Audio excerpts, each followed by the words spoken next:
video games, are they really a waste of time? This is something that I've been thinking about for a while.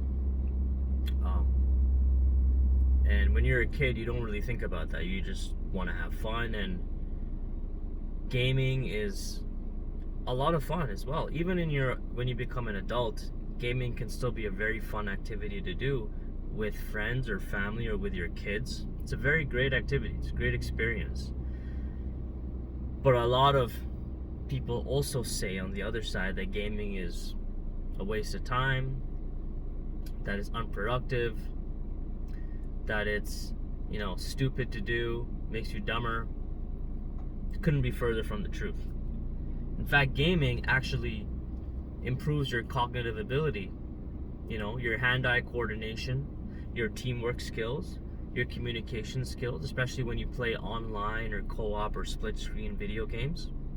It makes you a more creative individual. You become more open-minded, right? You start getting attached to the characters. You start appreciating the beauty of the design of the world. You even start focusing on your goals in real life too, because video games is very similar to real life. You got main quests, you got side quests, right? You got experience that you try to build up to get better, to become stronger. It's the same with real life, right? Practice makes perfect. And so video games it's only at a point where if you feel like you're addicted, or if you play too much, or if you disregard your priorities, like going to work, or you instead of going to work, you play video games all day, or you just eat junk food and all that, then it's come to a point where it's taken over your life, right? So you need to do something about it. But I don't think video games is a waste of time. I think it's a very, very fun, and it can be a very rewarding activity to do. But a lot of the older generations, right? The older generation people, they say that, video games are a waste. Well, what about television? You guys have been watching television for so many years, watching your little sports matches, and you guys are becoming, a lot of people are sports fans, right? So they go to every game, they memorize the players, their stats, all that type of stuff. And that's fine. You can do that. That's your hobby. But video games can also be a hobby as well, right? It can be someone's passion. Video games can be someone's way of going back to their past, to embrace their childhood, right?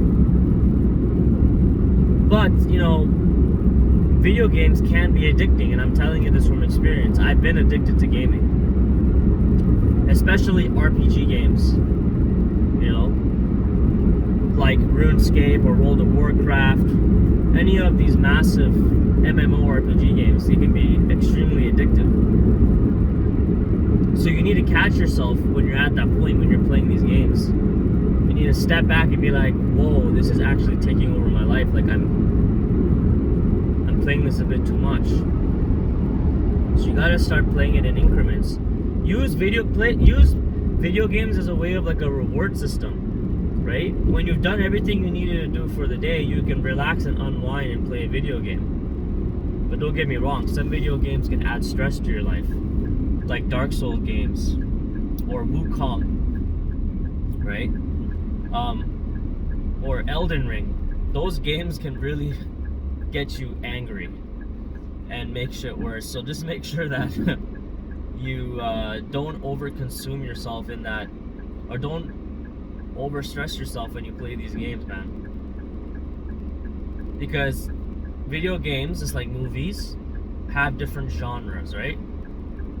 There's puzzle games, there's simulation games, there's sports games, there's shooting games, there's story-driven campaigns, right? And all of them bring their unique set of challenges, right? But that's the fun of it, right? But just make sure that if you're playing a very difficult game that's known to be a very challenging game, that you remember to take breaks and that you step outside and go for a walk or something Because games are meant to be enjoyed. Games are not meant to stress you out even more than what you're feeling right now. Games should be a way to relax and unwind and have fun. If you're not having fun in a video game, stop playing it. If you're finding a game to be extremely challenging and you don't want to put in the time and effort to get better, stop playing it. It's like a book too. It's like reading books. It's very similar to reading. If you're reading a book and you're not enjoying the first couple of chapters, stop reading it. Don't waste your time trying to hope that it's going to get more interesting, because you're just wasting your time. But honestly, for me, like, video games is something that I'll be playing for the rest of my life until I'm in my 60s and my 70s or my 80s. I'm going to always be playing video games. You know why? Because I love it. It makes me happy.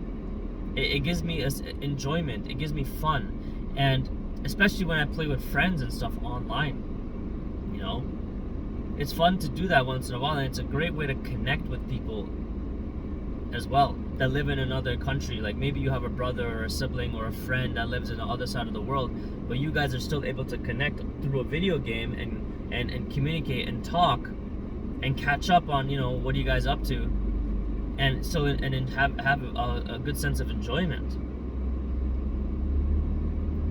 So video games can also be a way of connecting you and building bonds and relationships and stuff like that.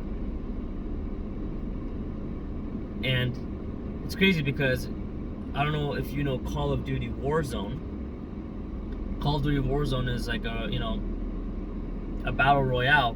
When it first came out, you know, it was a lot of fun because the maps were great, the guns were great. But just like a lot of big video games nowadays, they have added microtransactions into the game. And I think a lot of companies and the video game developers have failed to realize that that greed reduces the quality of the game. You know, all this corporate greed from these companies, right? That all they care about is making money, and they ruin the video game experience for the users by not putting their passion and love into the game and adding all these pay-to-win type of subscriptions and these ridiculous microtransactions, which is absolutely stupid. You know, a lot of video games that were really memorable have been ruined. Example would be Halo. The Halo trilogy was the best, but after the trilogy, it just the Halo just went downhill, especially when the companies changed.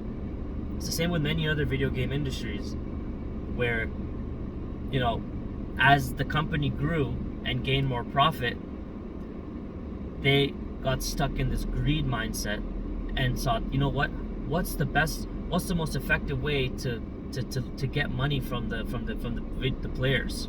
What's the best way to make more money?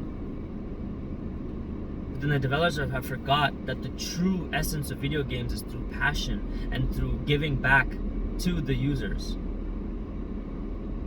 You know?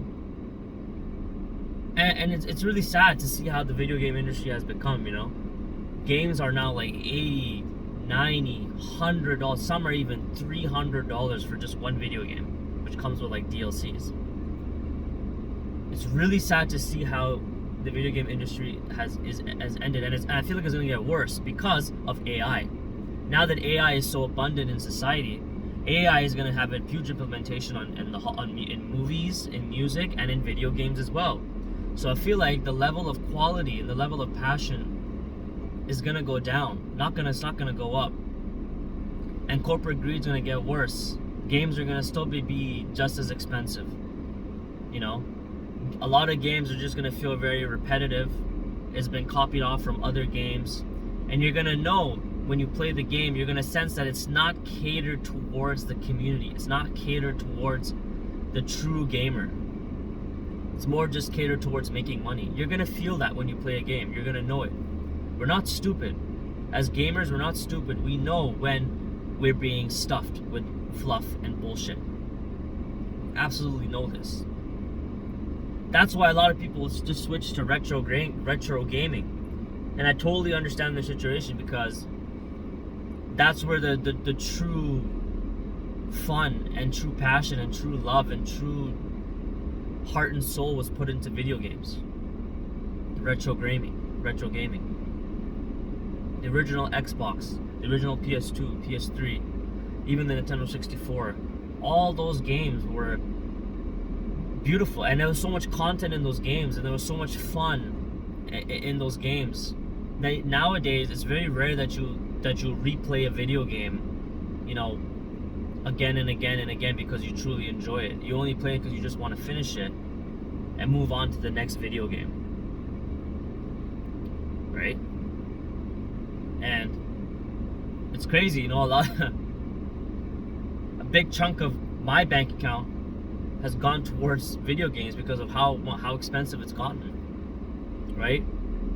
And I look back at the games I played, and a lot of them were just really, especially like the last 4 or 5 years, a lot of them were good games, but they weren't as memorable, that stick in your head like Halo did, or Mass Effect did, or Red Dead Redemption, or the original GTA games, you know, or the Assassin's Creed, like the first Assassin's Creed games, or the Prince of Persia games. There's just some games that stick in your head for life and you'll never forget them. But recently, a lot of new games, they don't have that type of magic and essence, and the reason why is because of all the things I just mentioned, because of corporate greed, and you can tell that there's not much passions put into gaming anymore. You know,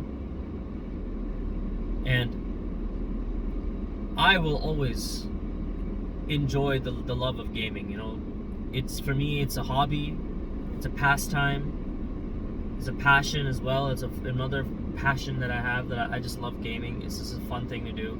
I've always loved campaign games because of the story, you know. Not so much of a multiplayer gamer. But yeah, man. Video games are not a waste of time. To go back to the point, they're not a waste of time. Thanks for watching.